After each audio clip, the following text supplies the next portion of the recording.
नमस्कार, मैं आपके साथ अंकित मिश्रा और आप देख रहे हैं डेली 24 भारत। ईरान में सरकार के अस्थिर होने की सूचना इन दिनों तेजी से विदेशी मीडिया में चर्चा का विषय बनी हुई है।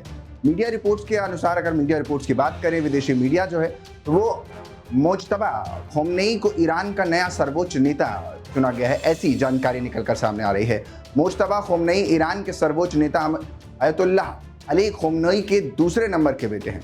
रिपोर्ट्स के अनुसार अयतुल्लाह अली खोमेनी की तबीयत ठीक नहीं है और यही वजह है कि देश के नेतृत्व के लिए मुज्तबा को नया नेता चुन लिया गया है। हालांकि अभी तक ईरान की तरफ से इसकी आधिकारिक पुष्टि नहीं हुई है, लेकिन अंतर्राष्ट्रीय मीडिया में लगातार इस बात का विषय बना हुआ है, चर्चा का विषय ये लगातार बात बनी हुई है। मीडिया रिपोर्ट्स यहाँ तक कह रही है कि खुद अयतुल्लाह अली खोमेनी ने एक्सपर्ट असेंबली के सदस्यों को बुलाकर उत्तराधिकारी पर फैसला लेने को कहा था। इसी असेंबली ने सर्वसम्मति से मुज्तबा खोमेनी के नाम पर सहमति जता दिया। हालांकि ये पूरी प्रक्रिया बेहद ही गोपनीयता के साथ पूरी की गई है। मुज्तबा खोमेनी की अयतुल्लाह अली खोमेनी का उत्तराधिकारी बनने की चर्चा लंबे समय से चली आ रही थी। यही वजह थी कि ईरान की सरकार में किसी पद पर ना होते हुए भी अहम फैसलों में उनकी भागीदारी देखी जाती थी। मुज्तबा खोमेनी के बारे में कहा जाता है कि वो बेहद लो प्रोफाइल रहते हैं और बहुत कम अवसरों पर ही सार्वजनिक तौर पर दिखाई देते हैं, इसलिए इंटरनेट पर भी आपको उनकी तस्वीरें बहुत कम नजर आएंगी।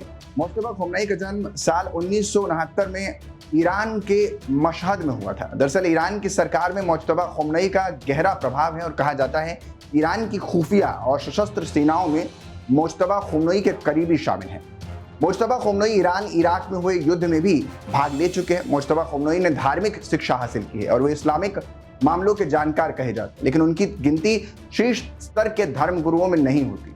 मुज्तबा साल 1990 से ईरान की राजनीति में पर्दे के पीछे से सक्रिय हैं और ईरान के पूर्व राष्ट्रपति मोहम्मद अहमदीनेजाद को राष्ट्रपति बनाने में मुज्तबा की अहम भूमिका मानी जाती है। ईरान के मीडिया पर भी मुज्तबा की पकड़ है और उन्होंने साल 2014 में ईरान के सरकारी टीवी IRIB के निदेशक को नौकरी से निकाल दिया था।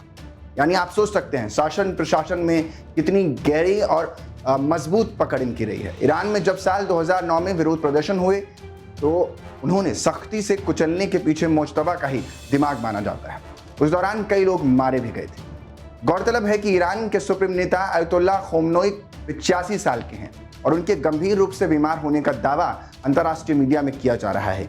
यही वजह है कि अपनी मौत से पहले खोमेनी ने अपने बेटे को उत्तराधिकारी घोषित कर दिया है। ये जानकारी निकलकर सूत्रों के हवाले से सामने आ रही है। अयतुल्लाह खोमेनी का 6 बच्चे उनके हैं और मुज्तबा खोमेनी दूसरे नंबर की उनकी संतान है, लेकिन खोमेनी ने अपने बड़े बेटे मुस्तफ़ा को अपना उत्तराधिकारी क्यों नहीं बनाया, इसकी वजह साफ नहीं हो पाई है। भले दूसरे बेटे पर ही इतना एतबार क्यों जताया गया, ये भी एक चर्चा का विषय है।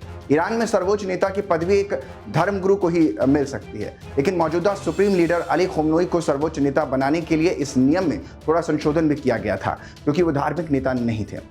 ईरान में सुप्रीम लीडर का पद राजनीतिक और धार्मिक व्यवस्था में सबसे बड़ा और उनके पास राष्ट्रपति से भी ज्यादा अधिकार होते हैं। उन्होंने देश के सैन्य, न्यायिक, धार्मिक, राजनीतिक मामलों में फैसले लेने का भी उनके पास अधिकार है। साथ ही सर्वोच्च नेता के फैसले को भी चुनौती नहीं दे सकते। यानी साफ तौर पर देखें तो ईरान में तख्ता पलट हो रहा है।